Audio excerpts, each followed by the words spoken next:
আসসালামু আলাইকুম। আমি সুমনা সিদ্দিকা। আপনাদের সবাইকে আমন্ত্রণ জানিয়ে শুরু করছি আমার নতুন আজকের ভিডিও। আশা করছি আমার আজকের ভিডিওটা আপনাদের কাছে ভালো লাগবে। কাছে কিংবা দূরে, দেশ এবং দেশের বাইরে যে যেখান থেকে আমার ভিডিওটা দেখছেন, আশা করছি আল্লাহর অশেষ রহমতে সবাই ভালো আছেন, সুস্থ আছেন। আমরাও আলহামদুলিল্লাহ ভালো আছি। দেশের বর্তমান পরিস্থিতিতে ভালো থাকাটা খুবই কষ্টকর, তবে আল্লাহ উত্তম পরিকল্পনাকারী। ওনার পরিকল্পনার উপর আমাদের আস্থা রেখে ভালো থাকতে হবে।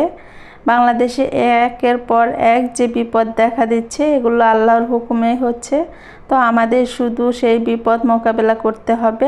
আল্লাহর কাছে একটাই দোয়া করতে হবে, যেন এই বিপদ থেকে আমাদের খুব তাড়াতাড়ি নিস্তার দেন। সম্প্রতি বাংলাদেশে যে বন্যা হয়েছে, এই বন্যাতে অনেক মানুষ ক্ষতিগ্রস্ত হয়েছে। অনেকে ঘরবাড়ি হারিয়েছে, অনেকে ফসলি জমির ফসল হারিয়েছে। আল্লাহ তাদেরকে ধৈর্য ধারণ করার তৌফিক দান করুন। সেই সাথে যে পরিমাণ ক্ষতি হয়েছে, আল্লাহ তাদের সেই ক্ষতি কাটিয়ে ওঠার তৌফিক দান করুন। আর আমরা যার যার অবস্থান থেকে যতটুকু পারি তাদেরকে সাহায্য করার চেষ্টা করব। আর আমরা যদি অর্থ দিয়ে সাহায্য করতে না পারি, তাহলে একটা কাজ করতে পারি, আল্লাহর কাছে তাদের জন্য দোয়া চাইতে পারি। আল্লাহ যেন তাদেরকে খুব তাড়াতাড়ি এই পরিস্থিতি থেকে রক্ষা করেন।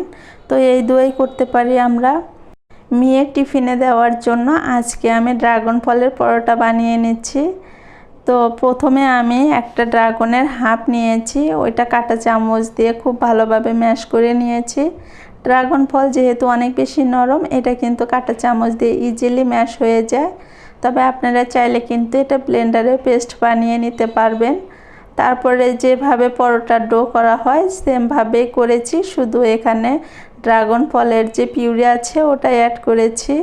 তো বাচ্চারা কিন্তু কালারফুল জিনিস অনেক বেশি পছন্দ করে। আমি টোটালে 4টা পরোটা বানিয়েছিলাম। তো এখানে একটা মেয়েকে দিয়ে দিচ্ছি টিফিনের জন্য।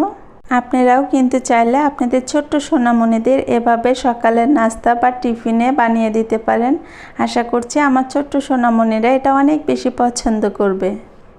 টিফিন রেডি করে এই তো মেয়েকে নিয়ে এখন আমি স্কুলের জন্য বের হয়ে যাব।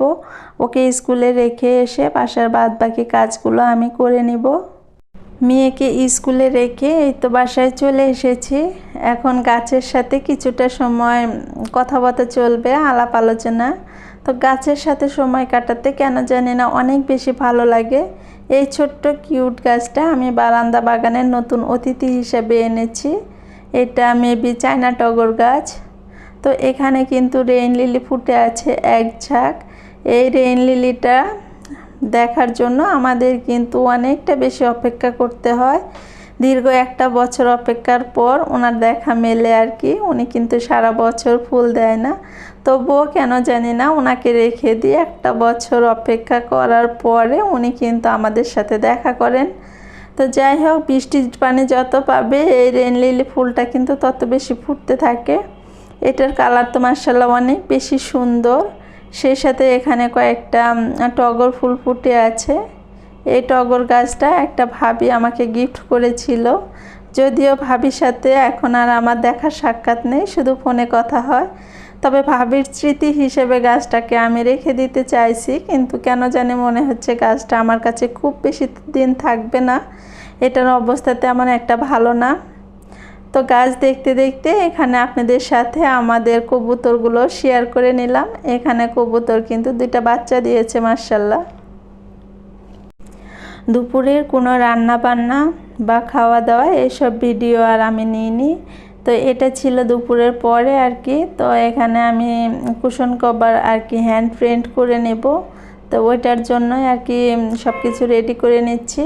তো প্রথমে আমি কিন্তু পেন্সিল দিয়ে একটু এঁকে নিয়েছিলাম কিভাবে করব। তো ওইটা আপনাদের দেখাতে চেষ্টা করছি, কিন্তু কোনোভাবেই ক্যামেরাতে বোঝা যাচ্ছিল না।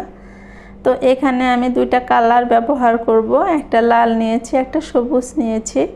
আমি যে বিছানার চাদরটার সাথে করতে যাচ্ছি, তো সেইটার সাথে কালার মিল রেখে আমি এই 2টা কালার নিয়েছি। আর হ্যান্ড প্রিন্টের বিশেষত্ব হলো একটা ফুল এদিক যাবে তো আর একটা ফুল ওই দিক যাবে। আঁকা বাঁকা না হলে কিন্তু হ্যান্ড প্রিন্ট সুন্দর হয় না মনে হয়। তো দেখা যাবে যে আনাড়ি হাতের কাজ হয়তো খুব বেশি সুন্দর হবে না, তবে যতটুকু পারি ততটুকু আপনাদের সাথে শেয়ার করছি আর কি। তো এখানে আমি কিছুটা পরিমাণ রং নিয়েছি, তো এখন এটা আমি হ্যান্ড পেইন্ট করে নেব আর কি। আপনি যদি আপনার মূল্যবান সময় ব্যয় করে আমার ভিডিওটা এই পর্যায় পর্যন্ত চলে এসে থাকেন, তাহলে আমি আশা করব আমার ভিডিওটাতে একটা লাইক দিয়ে দিবেন, কারণ আপনার একটা লাইক কিন্তু আমার ভিডিওটা আরও অনেকের কাছে পৌঁছে দিতে সাহায্য করে। আর আপনি যদি এই ধরনের লাইফস্টাইল ভিডিও পছন্দ করেন বা আমার ভিডিওর কোথাও কোনো অংশ আপনার কাছে ভালো লাগে, তাহলে কিন্তু চাইলে আপনি আমার চ্যানেলটা সাবস্ক্রাইব করে আমার পাশে থেকে যেতে পারেন। আর অলরেডি যারা এই কাজটা করে ফেলেছেন তাদেরকে আমার অন্তরের অন্তঃস্থল থেকে জানাই অসংখ্য ধন্যবাদ। আর আপনি যদি আমার এই ভিডিওটা ফেসবুক পেজ থেকে দেখে থাকেন, তাহলে আপনি চাইলে আমার পেজটা ফলো দিয়ে রাখতে পারেন। এই তো কথা বলতে বলতে কিন্তু আমি কুশন কভারটা হ্যান্ড পেইন্ট করে নিয়েছি। তো এটা ছিল পরের দিন সকালবেলা, আমি বিছানায় একটু আর কি কুশনগুলো রেখে দেখছিলাম দেখতে কেমন লাগে আর কি। তো আমার কাছে কিন্তু মাশাআল্লাহ ভালো লেগেছে। আপনাদের কাছে কেমন লেগেছে আপনারা কিন্তু কমেন্টের মাধ্যমে আপনাদের ভালো লাগা মন্দ লাগা আমাকে জানাতে পারেন। আশা করছি আপনার ভালো লাগা মন্দ লাগা যে কোনো বিষয় জানতে পারলে আমার ভালোই লাগবে। তো এটা ছিল বিকালবেলা, আমরা একটু ছাদে উঠেছিলাম। ঘরের ভিতর থাকতে থাকতে কেমন যেন বোর লাগে, তো এই জন্যই কিন্তু ছাদে উঠেছিলাম। বাচ্চারা ঘরের ভিতরে থাকতে চায় না বিকাল হলে। তো ছাদে এসে দেখি আকাশটা অনেক বেশি মেঘলা হয়ে আছে, মনে হচ্ছে যে কোনো মুহূর্তে বৃষ্টি নামবে। তো বিকালটা কিন্তু আমরা ছাদে খুব ভালো সময় কাটিয়েছি। তো এই ভালো সময়ের মধ্যে থেকে আপনাদের কাছ থেকে বিদায় নিয়ে নিচ্ছি। দেখা হবে পরবর্তীতে নতুন কোনো ভিডিওর সাথে। সেই পর্যন্ত আপনারা সবাই ভালো থাকবেন, সুস্থ থাকবেন, সবাই সবার জন্য দোয়া করবেন এই কামনায় শেষ করছি। আল্লাহ হাফেজ, আসসালামু আলাইকুম।